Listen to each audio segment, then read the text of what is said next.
시청자 여러분 안녕하십니까? 지방자치의 생생한 소식을 전하는 KLN 뉴스입니다. 첫 소식입니다. 중국 정부가 사드 배치 보복으로 한국 관광 중단 조치를 취하면서 제주 관광업계의 피해가 현실화되고 있는데요. 이에 제주도는 오늘 중국 관광객의 한국 관광 금지 관련 긴급 대책회의를 열었습니다. 제주 관광 피해가 현실화되면서 앞으로 도내 여행사와 숙박시설, 전세버스와 음식점 등의 피해는 더욱 커질 것으로 보입니다. 또한 중국 의존도가 98%에 달하는 크루즈 관광 분야에도 심각한 타격이 있을 것으로 예상했습니다. 이에 따라 제주도는 원희룡 제주지사를 본부장으로 한 대책본부를 가동했습니다.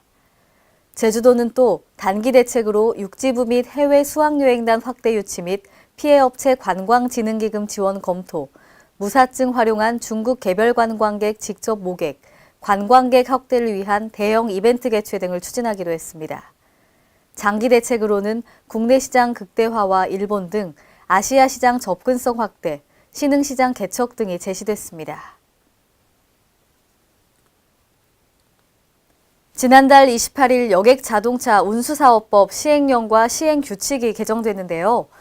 이와 관련해 버스기사들의 휴게 시간이 확보되면서 졸음운전으로 인한 대형 교통사고를 사전에 방지할 수 있을 것으로 보입니다.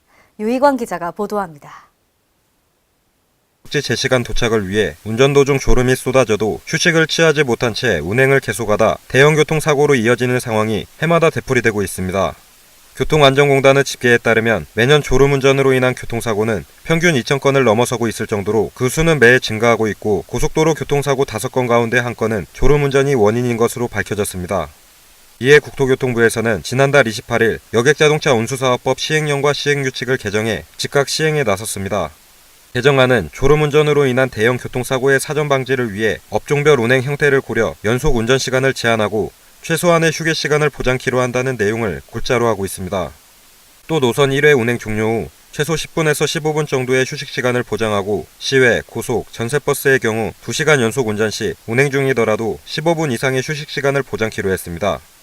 운전자들의 피로 졸음운전으로 인해서 사고가 대형 버스 사고들이 발생했기 때문에 그런 거를 해소하기 위해서 이제 운행 행태나 그다음에 안전점검 관리 같은 걸 강화하는 내용으로 개정을 한 거거든요. 이견을 제출을 했었는데요. 그건 뭐 입법 예고나 이런 충분한 논의를 거쳐서 개정이 된 거기 때문에 의견 수렴이나 이런 과정들은 다 있었습니다. 이견이라고 하면은 아무래도 당연히 업체들 입장에서는 규제가 강화되는 거기 때문에 당연히 그냥 반발을 하는 거고요. 특히 시내 농어촌 마을버스는 노선 운행시간이 2시간 이상일 경우에 15분 이상, 노선 운행시간이 4시간 이상일 경우 30분 이상으로 휴게시간을 연장했으며 시외, 고속, 전세버스는 1시간 연장 운행 시 휴게시간을 30분 이상으로 연장했습니다. 이를 위반할 경우 해당 운송 사업자에게는 사업 일부 정지 또는 최대 180만 원의 과징금을 부과하게 됩니다. 한편 운행 종료 후에도 휴식시간을 보장하기 위해 버스 운전자의 퇴근 전 마지막 운행 종료 시점부터 최소 8시간이 흐른 뒤에야 다시 차량 운전이 가능하도록 해 운전자가 충분한 휴식 시간을 갖도록 했습니다. KLN 유희광입니다. 전주시는 오늘 동네기획단 발대식을 가졌는데요. 앞으로 지역복지 사각지대 발굴과 동네복지 공동체를 만들어가는데 핵심적 역할을 담당할 예정입니다. 보도에 김민화 기자입니다.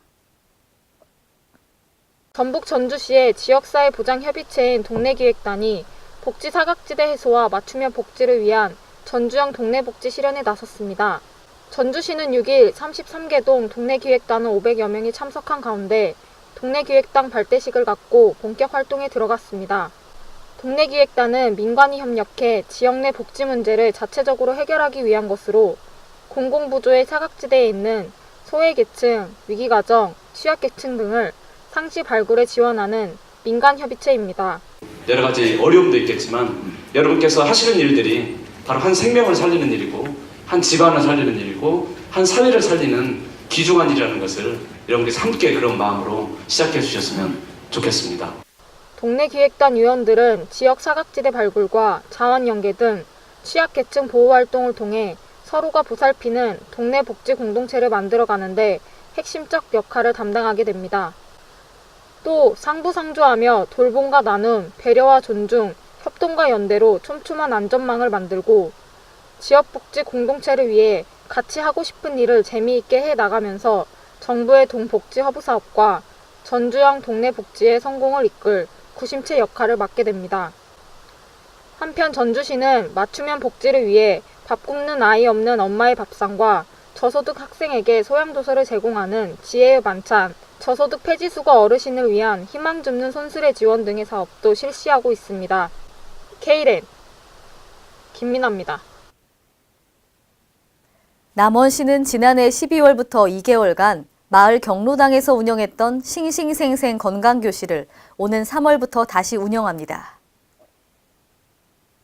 싱싱생생 건강교실은 농촌지역 어르신들의 건강관리 프로그램으로 36명의 전문 체조 강사가 주 2회 근력 강화를 위한 체조를 실시함으로써 어르신들의 체력 증진에 도움을 줬습니다.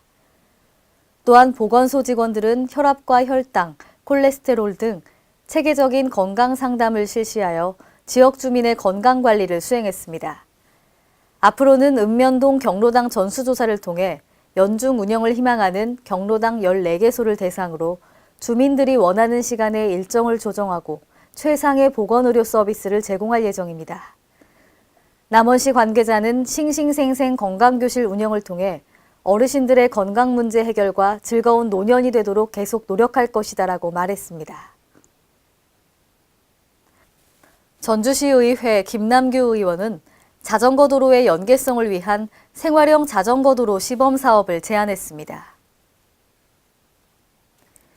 김 의원은 현재 전주 시내에 개설된 자전거 도로 373km 중 자전거 전용 도로는 20km에 불과하고 교통수단 분담률도 2.31%에 머물고 있다고 지적했습니다.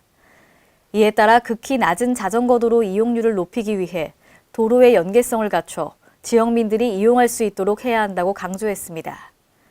또한 인구 밀집도가 높고 학교가 많은 지역을 선정해 자전거 도로의 연계성을 구축하는 생활형 자전거 도로 시범 사업을 제안했습니다. 이와 함께 자전거 축제와 시민 자전거 패트롤 운영, 둘둘데이 자전거 타는 날 지정 운영 등 자전거 타기 좋은 도시 프로젝트도 제안했습니다. 이상으로 K랜 뉴스를 마칩니다. 시청해주신 여러분 고맙습니다.